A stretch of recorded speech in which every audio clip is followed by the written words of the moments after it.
Kanye West makes a new demonic trailer for his album. CJ Stroud wins his first NFL playoff game, thanks God, and then NBC crops that part out.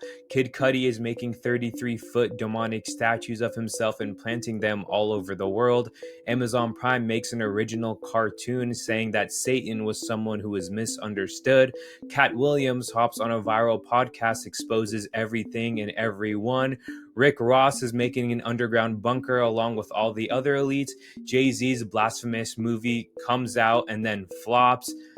Welcome to Exposing the Media, episode 1. A lot of stuff has been going on and we got to talk about it, so let's get right into it. First up, Kanye West's new demonic trailer, or I should say Clonye, after seeing this. And honestly, this kind of hurt to see because after his listening party, he went on a 10-minute rant exposing everything. And honestly, I kind of got excited. I'm like, this album is going to be awesome. He's probably going to expose a lot of people in it. And then he drops this. Just watch this. Put in pussy, girl, don't hurt me. Iced out all my scammer hoes, boost all the insurance up. Iced out all my ghetto hoes who turned into influencers. Smirky, yo, fuck that bitch and leave, I don't care who she fuck. That shit out her closet's hot as hell, she got on easy up. I got moles with me, bump out the feds, mean I got foes with me. You got goofies with you, before I do that, I keep some hoes with me. Asking for my gun when I'm in Cali, nigga, this your city. Why you DM my bitch, acting like we these hoes below silly. Street niggas won't Raymond, on like calamari. Took her at that cheap shit, took her to Bulgari. Never tell her sorry, this car a Ferrari. Offset with this Cuban link, you think she was Cardi? Go. 3 gang leaders with me all times. I don't know who I fucked last night, I got Alzheimer's. I don't know who them hoes is, man, they all lying. Brody, tell me who them hoes is, man, they all fine. 100 hooligans and we with the foolishness. I'm anti-Semitic, I just fucked a Jewish bitch. I just fucked Scooter's bitch and we ran her like Olympus. Got pregnant in the threesome, so whose baby is it? Whose baby is it? My niggas putting belt to ass, pull up with the switches. This ain't Jimmy Butler, but the heat got it. I refuse to believe that was Kanye West. I mean, it didn't even sound like him. There was a bunch of demonic looking ghosts and demons and weird imagery. That is not Kanye West. His last 2 albums was Jesus is King, where it was like a gospel album, and then Donda, where he barely even cussed in the album. And then he comes out and releases this. I also saw something where his license plate going to see a game was 666. I mean, I don't know what just happened, but there is something going on with Kanye West. And like I said, I really do not believe that is him. I'm going to wait to see what happens when the album comes out before I even say too much. So next, let's keep it in the music industry. Let's see what Kid Cudi is up to. Demonic-looking statues of Kid Cudi are appearing all over the world. This right here is in Paris. It's also in New York, and they just arrived to the docks of Long Beach and Manhattan Beach. The statues appear to be 33 feet long, and around his neck is a chain with the face of Jesus Christ on it like he wears in real life. If you remember, not too long ago, Doja Cat did the same thing. These artists and record labels, whoever's in charge of this, are going to new lengths so that we can idolize these artists. I understand this is marketing for their new albums, but this is just going too far. I know a lot of Kid Cudi fans will probably think this is cool, and if they come across it, want to take a picture of it. But you got to realize, why do you have to make this demonic? They're doing this so you can take pictures of it, and you are the marketing. Now, I'm sure there's a lot more financially easier ways for them to do this kind of marketing, but you got to realize these record labels basically have unlimited money, but they want you to do the marketing. They make it demonic, so that way you're posting the demonic advertising on your photos. That's way there's no liability on them. They put the statues, you do the marketing. I mean, sure, if you're a fan, you think it's cool, but to me, I think this is creepy. Maybe I'm the weirdo. Next up, let's talk about Katt Williams. Now, this is one of the most viral podcasts that's ever taken place in a while. He hopped on Shannon Sharpe's podcast and just started exposing everyone and every single industry. I'm going to show you about 2 clips, probably the most viral ones, where he calls out Kevin Hart and Ludacris, and then we'll talk about it. Check this out. Kevin told you he wasn't going to wear no dress until they offered him the dress, and then he put it on. And what did he say after he wore it? I made my own decision. Duh. But you didn't make it before they brought it up, did you? He already had his deals when he got here. Have we heard of a comedian that came to LA and in his first year in LA, he had his own sitcom on network television and had his own movie called Soul Plane that he was leading? No, we've never heard of that before that person or since that person. What do you think a plant is? Maybe people don't understand the definitions of these words. You're not afraid about being blackballed again? These are some power people. What do you mean again? These people are not powerful. Satan can't create anything. That includes blessings for his people. That's why, do you know what the number one job of somebody that sold their soul in Hollywood is? What? Is to act like it didn't happen. They all do the same job.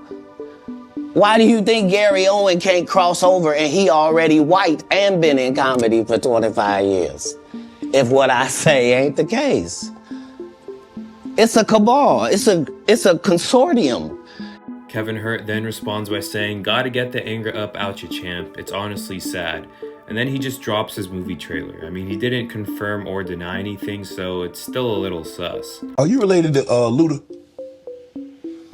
No, so there was a crossroads where we were both invited to an Illuminati thing, and it had to be one or the other of us, and decisions had to be made. So it was both of us, we were equal. One of us had to cut off all their hair and couldn't do the sideburn thing no more with the points. And the next person, they said, was going to get $200 million because they were going to pay him $10 million a movie to do 20 movies. And that's how the conversation happened. One of those persons turned out to be Ludacris, and the other person turned out to be Katt Williams. Now, one person ended up with a light-skinned, ugly-faced wife. Never been Illuminati, only Illuminati, and I only left with bitches when coming from any party. Now I'm married with kids, the evolution of life. Never been a clout chaser, never say shit for likes. R.I.P. John Singleton. You never have to flex when you earn every one of your Fast and Furious checks. Afro with the sideburns, yeah, that's my signature. Addictions on the rise, comedians check your temperature. And I love Katt Williams. You guys have to watch that podcast. I mean, I just showed you what he said to two people. He just did that for 2 hours on the podcast to a bunch of other people. I mean, he called Kevin Hart a plant. I know these two got a little bit of beef, but I mean, he said he's a plant. Who comes to LA, who comes to the industry and automatically has all of these sold out shows and all of these movies planned for him? He's like, he's the one wearing the dresses. He's basically doing what Hollywood wants him to do. Katt Williams said, I'm not doing that sus stuff. I'm not putting on any dresses. I'm not going to do interesting things and stand for certain political stances. Then he goes to Ludacris, calls out his wife, calls out how Ludacris is getting those checks from Fast and Furious. And then Ludacris does a really corny rap. I don't know, it's kind of weird. Kevin Hart's response was also an advertisement for a movie, so it literally just proved him right. But I don't know, these guys, Katt Williams, I respect him. He said he turned down a lot of checks, and I believe him. Next up, we have Rick Ross. Rick Ross came out and saying he's building a bunker. Mark Zuckerberg's bunker plan went viral, and now we have another person making a bunker. Check out this video. I'm excavating. It's going down. Y'all know how I love real estate, and I usually like to build and go up.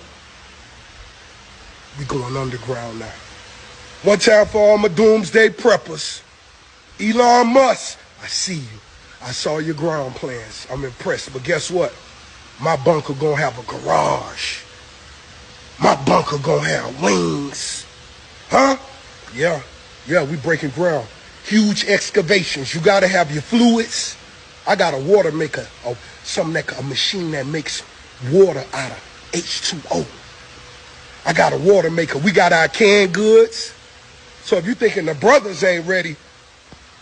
Yeah, if you don't know who Rick Ross is, he's a very wealthy rapper. And the reason why he's very wealthy is because he opened up a bunch of wing stops and invested all of his money he made off of his hip hop and rap career into that, which is very smart. So props to him.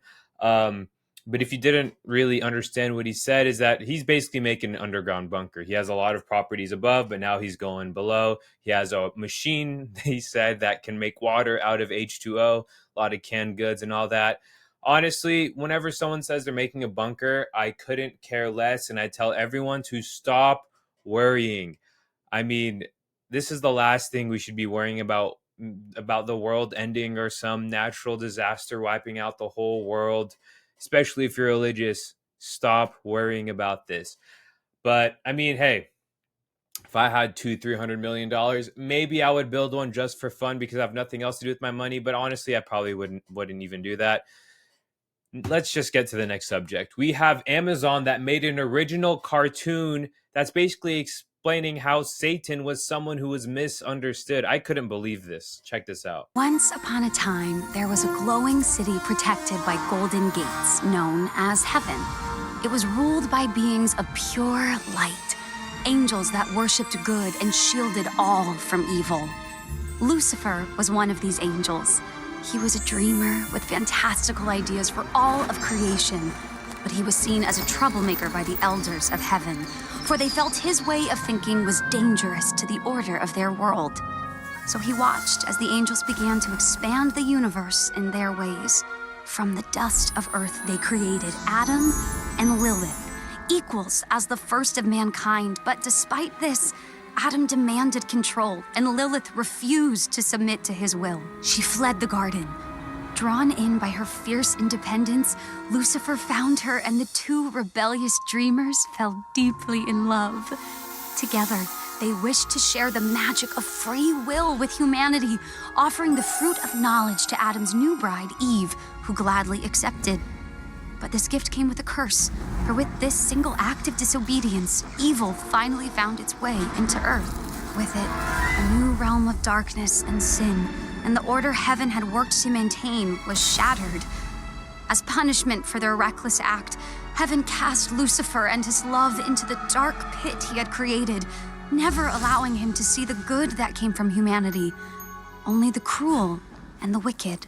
Ashamed, Lucifer lost his will to dream, but Lilith thrived, empowering demonkind with her voice and her songs, and as the numbers of hell grew, so did its power. Threatened by this, heaven made a truly heartless decision, that every year they would send down an army, an extermination, to ensure hell and its sinners could never rise against them. But Lilith's hope remained, and her dream was passed down to their precious daughter, the Princess of Hell. Look, I understand that this show is probably made for adults and there's probably an age limit where underage people cannot watch this, but still, there's probably a kid going on TV and clicking on this without parents' consent because that's just the way the world is. I mean, come on now. But what's even worse is that this is now free to watch on YouTube. You don't need an Amazon Prime account to log in, go on Amazon and watch it. No, it's free on YouTube now to watch it. You can go watch the full episode. That was the first 2 minutes of the first episode. What is going on? I mean, for entertainment to be so bored or to have some type of agenda where they have to go and make Satan look like someone who is misunderstood and just not some evil person, like, we got to look at the bigger picture. This is a spiritual warfare. This ain't just some fun, cute cartoon. I mean, only some people will realize that there is a deeper meaning to this. It's not just, oh, weird cartoon. Next, like, whatever. Anyway, let's get on to the next subject. And this one, honestly, I should have put this in the beginning of the video because I wanted everyone to see this. CJ Stroud, rookie quarterback for the Texans, and he just won his first NFL playoff game. And before this man opens his mouth, the only thing he says is, I want to thank my Lord and Savior Jesus Christ. And then he answers the question. Well, he won his first playoff game. Like normally, he said, I want to thank my Lord and Savior Jesus Christ, answers the question. And then NBC goes and posts this on their social media, but crops out the very first part of the question. Watch this. Now, I'm going to show you that raw clip, and then I'm going to show you what NBC posted. Game in your first NFL season and a record-setting performance for you. What does this moment mean? First and foremost, I just want to give all glory and praise to my Lord and Savior, Jesus Christ. I mean, it's been amazing.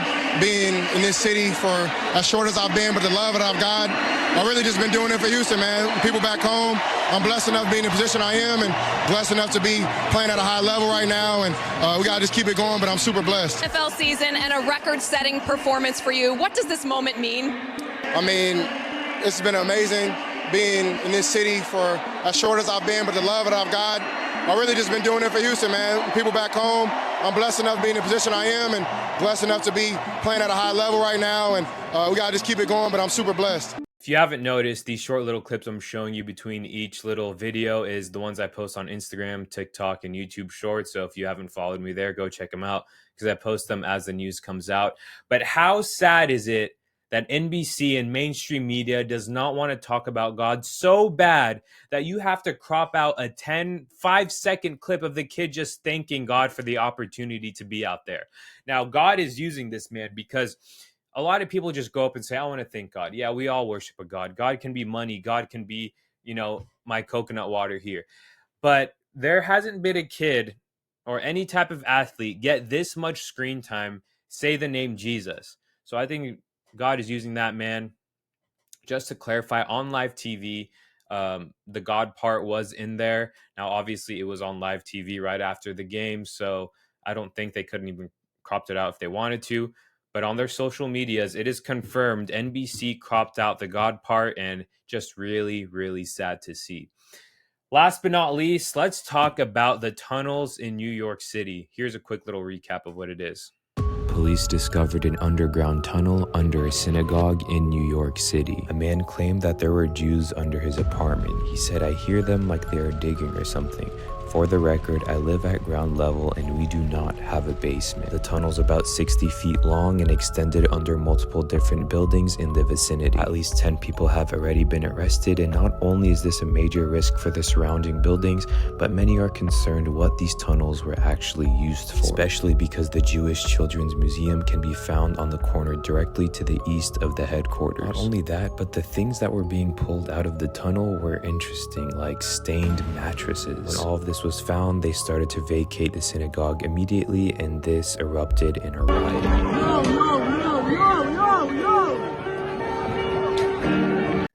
Telling you right now, if I lived in New York City, I am running to those tunnels and I'm seeing what's really going on in there.